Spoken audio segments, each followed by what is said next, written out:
Hi hello सर्वांना नमस्कार. रेश्मी नाते या मराठी चॅनलमध्ये तुमचे सर्वांचे स्वागत आहे. एक लग्न असेही भाग 59. यात माझ्या आईची काही चूक नाही. तिला बिचारीला तर माहीतही नव्हतं की माझं लग्न होत आहे. मी हे लग्न आईसाठी केलं होतं, पण आता देवांश माझं सर्वच बनले आहेत. मला त्यांच्यापासून दूर व्हायचं नाही. सई रडत म्हणाली. माहीने तिला घट्ट मिठी मारली. सईची स्टोरी ऐकून प्रताप, गिरिजा, रुद्र सगळ्यांच्या डोळ्यात पाणी आलं. जगात किती नीच प्रकृतीची माणसं असतात ना, जे आपल्या निजी स्वार्थासाठी निरागस लोकांचा बळी देतात.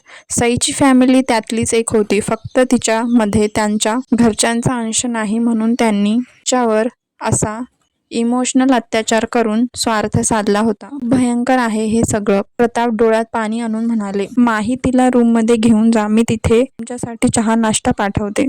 गिरिजा म्हणाली. माहीने हो मध्ये मान डोलाव आणि सईला घेऊन गेस्ट रूम मध्ये निघून गेली. ती गोड पोर आहे. कोणीही तिच्या प्रेमात पडल, मग तिच्या घरच्यांना तिच्यावर अशी दया आली नसेल. गिरिजा पदराने डोळे पुसत म्हणाली. आई, त्यांच्या घरचे तिला त्यांची मानतच नाहीत तर त्यांना तिची काय कीव येणार. रुद्र म्हणाला. अरे, घरात साधं कुत्र जरी आणलं तर कधी तर काहीच दिवसात त्याचा लळा लागतो. हे तर गोड निष्पाप लेकरू होतं. त्यांना खरंच जराही हिच्यावर प्रेम नसेल का. गिरिजा म्हणाली. गिरिजा, समाजात काही विकृत प्रवृत्तीचे लोक असतात आणि सईच्या नशिबाला तीच लोक आलीत. प्रताप म्हणाले. अहो, मला तर तिला बघून आपल्या सायलीची आठवण येते. गिरिजा अखेर बोललीच आणि रडत किचन मध्ये निघून गेली. गिरिजा, प्रताप खिन्न होऊन तिच्याकडे बघत होते. बाबा, मी समजावतो तिला, असं म्हणून रुद्र त्याच्या आई मागे निघून गेला. प्रताप उठून एका रूम मध्ये गेले आणि टेबलवर एक फोटो हातात घेतला. तो फोटो त्यांच्या मुलीचा, सायलीचा होता. ती 15 वर्षाची असताना तिचा अपघात झाला होता.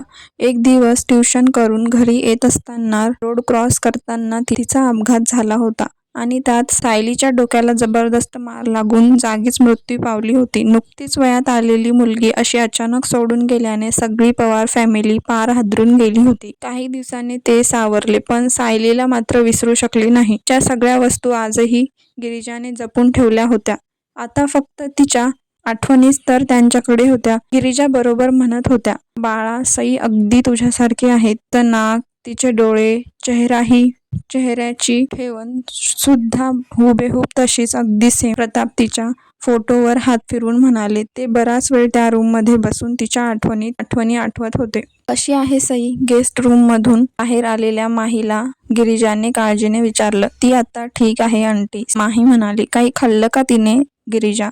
हो, तुम्ही पाठवलेला उपमा पूर्ण खाल्ला तिने, माही म्हणाली. आणि तू. गिरिजा म्हणाली. मी पण. माही इकडे तिकडे बघत होती. गिरिजाला लगेच लक्षात आलं. बरोबर त्याच्या रूम मध्ये आहे. गिरिजा माहीच्या डोक्यावरून हात फिरवून म्हणाली. त्यावर माही गोड हसली आणि वर गेली. काय झालं. प्रताप पाठीमागून येत म्हणाले. सईचा पायगुण किती चांगला आहे ना. बघा ना, आपल्याला इतकी सुंदर सुनबाई मिळते. उगाच स्वप्न बघू नका. कदाचित तसं काही नसेल. प्रताप म्हणाला. आणि असेल तर. गिरिजा म्हणाली. मग लवकरच दोघांचं लग्न लावून टाकू. प्रताप हसत म्हणाले. तुम्ही ना कधीच सिरियस होऊ नका. गिरिजा लटका राग दाखवत म्हणाली. अहो, हायकमांड, आपल्याला वाटून काय फायदा. त्यांनाही तसं वाटायला हवं. आणि तुम्हाला माहित आहे ना, माही देवांशची बहीण आहे. प्रताप म्हणाले.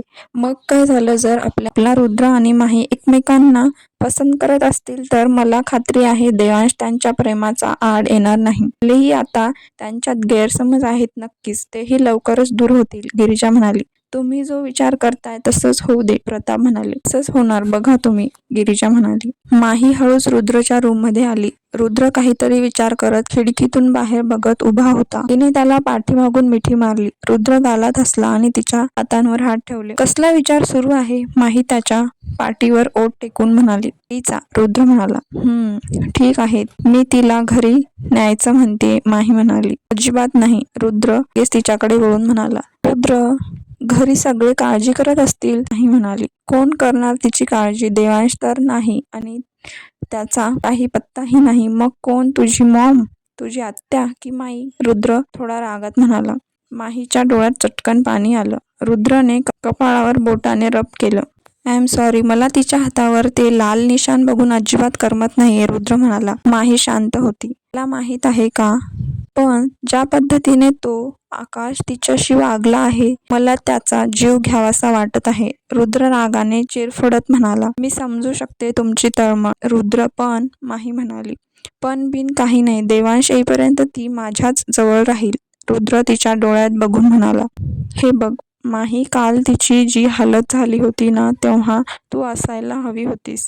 किती घाबरलेली होतं ते लेकरू. आणि तुझ्या घरच्यांना तिची इतकीच काळजी असती तर आतापर्यंत त्यांनी तुझ्याशी कॉन्टॅक्ट करून विचारलं असतं, सांगितलं असतं. आलाय तुला कुणाचा कॉल, मेसेज? रुद्र म्हणाला. नाही. माही उसासा सोडून म्हणाली. म्हणून म्हणतोय मी, ती माझ्या घरी सेफ आहे, तिला राहू दे इथे. आणि तुझ्या घरी अजिबात कुणी काही विचारल्याशिवाय कुणालाही काही सांगायचं नाही. बघू तरी किती काळजी आहे त्यांना सुनेची. रुद्र म्हणाला. Okay fine. माही दीर्घ श्वास घेत म्हणाली.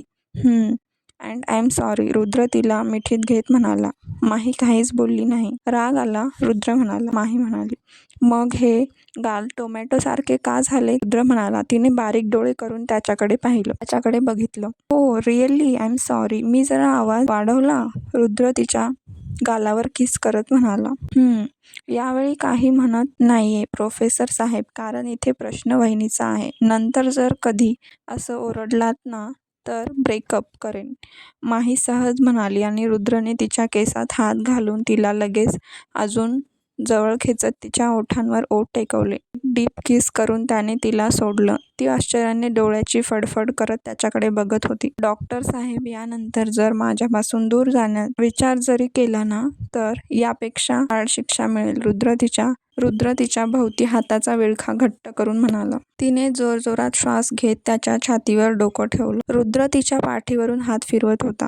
माही सईला समजावून घरी निघून गेली. अगोदर सई तिथे राहायला तयार नव्हती, पण मग आकाशच्या भीतीने तिने थांबायला तयार झाली. सर, असं म्हणत एक नर्स अक्षय यांच्या कॅबिनमध्ये आली. यस, डॉक्टर अक्षय.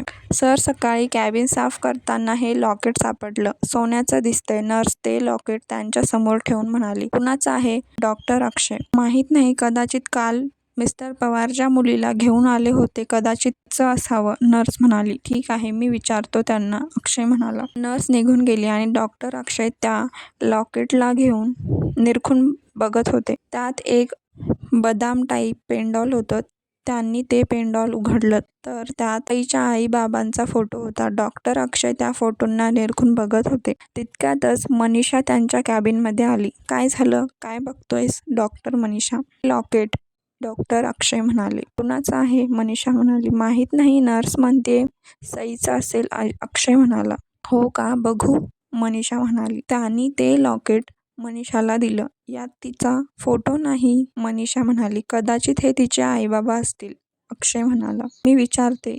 मनीषा म्हणाली. संध्याकाळपर्यंत थांब, अजून दुसरं कुणाचं असेल तर रात्री तिला भेटायला जाऊ आणि देऊ. अक्षय म्हणाला. ठीक आहे. मनीषा तिच्या कॅबिनमध्ये निघून गेली. राजू, मला सईला बोलायचं आहे, देवांश म्हणाला. आणि तिने व्हिडिओ कॉल करण्यासाठी फोर्स केला तर? राजू म्हणाला. मला नाही माहीत, देवांश म्हणाला. Devansh now behave like a kid. Raju त्याला रोखून बघत म्हणाला. तू तर फोन करून बोलू शकतोस. फोन स्पीकरवर टाक, मी नुसतं तिचा आवाज ऐकेन. देवांश डोळे गोल फिरवून म्हणाला. ओके. राजू सुरकता सोडून म्हणाला. त्याने सईचा नंबर लावला, पण तो नॉट रिचेबल येत होता. लागत नाही? थोड्या वेळाने ट्राय करू, राजू म्हणाला. देवांश हिरमुसला. माही घरी आली होती. घरचं वातावरण एकदम नॉर्मल होतं. आकाश ऑफिसला गेला होता. त्याचा खूपच राग आला, पण रुद्रने तिला कुणालाही काही सांगायचं नाही हे बजावलं होतं, म्हणून ती शांत होती. राम रात्रभर घरी आला नव्हता. तोही आता माही आल्यानंतर घरी आला. आलात? कुठे होतात रात्रभर? सोनाली म्हणाली. श्यामने तिला काहीच उत्तर दिलं नाही आणि त्याच्या रूममध्ये निघून गेला. मी तुझ्याशी बोलते श्याम, सोनाली म्हणाली. काय संबंध? श्याम म्हणाला. आई आहे मी तुझी, सोनाली म्हणाली. आई आहेस तर मुलावर विश्वास ठेवायला हवा, श्याम म्हणाला. तोंड सांभाळून बोल, सोनाली म्हणाली. सुरुवात तू केलीस मॉम, जाऊ दे, तुझ्याशी बोलण्यात काही अर्थ नाही. यशोदा मावशी. श्यामने मावशीला आवाज दिला. जी बाबा, यशोदा मावशी म्हणाली. वहिनी कॉलेजला गेली? श्याम म्हणाला. नाही, ते मावशी गडबडली. रात्रीच माहेरी गेली ती, तारा म्हणाली. व्हॉट? माहेरी कशासाठी? श्याम म्हणाला. बघ वहिनी, ती माहेरी गेली आहे म्हणल्यावर याला करमत नाहीये, तारा उगाच नाक मुरडून म्हणाली. आत्या, मॉमच्या मनात उगाच काहीही गैरसमज निर्माण करून देऊ नको, श्याम चिडत म्हणाला. मी कशाला काही भरून देऊ, समजत नाही का, तारा म्हणाली. एकतर आमच्या घरात राहते, वरून आमच्यात भांडण लावतेस. आता श्याम चांगलाच तापला होता. हे घर तुझं नाहीये, तारा म्हणाली. माझंच आहे, माझ्या डॅडचं, भाईचं, श्याम म्हणाला. समोर काय झालं पाहूया पुढील भागात. हा भाग कसा वाटला कमेंट करून नक्की सांगा. नवीन असल्यास चॅनलला सबस्क्राईब करायला विसरू नका. भेटूया पुढील भागात.